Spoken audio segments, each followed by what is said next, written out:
રામ રામ મિત્રો, આજે આપણી સાથે સુરતથી એક આપણા મિત્ર જે આપણું સિંકેર ત્યાં એની પોતાની સોસાયટીમાં ને ત્યાં વેચી રહ્યા છે તેની પાસે આપણે અભિપ્રાય લઈએ. શ્રીનાથજી સિંકેર કેવું આવે છે અને ગ્રાહકોમાં કોઈ ફરિયાદ છે કે નહીં.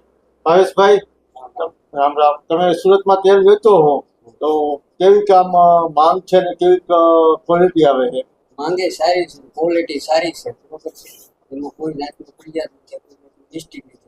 તમે એટલા ગ્રાહકોને જે ડબ્બા આપ્યા એમાં કોઈ પણ જાતની ફરિયાદ આવી છે કે નહીં, નહીં, એકદમ કોઈ જાતની ફરિયાદ તમે ઘર માટે પણ ઉપયોગ કરો છો તો તેમાં તમને કેવું લાગ્યું? નથી. એમાં બેસ્ટ ક્વોલિટી. તમે તમારા સગાવાળાને આપ્યું તેને શું કીધું? સારું, એના રિવ્યુ બધા બહુ સારા છે. સારા. તો આગલા વર્ષે તમે હજી એનાથી પણ વધારે વેચી શકશો ને? હા, 100%. જો મિત્રો આપણા ગ્રાહક હતા તે શ્રીનાથજી સિંકેરના વખાણ કરી રહ્યા છે, તો તમારે પણ શ્રીનાથજી સિંકેર ખરીદી કરવું હોય તો કોન્ટેક્ટ કરી શકો છો. ચાલો મિત્રો, મળશું આગળ વિડીયોમાં. ત્યાં સુધી રામ રામ.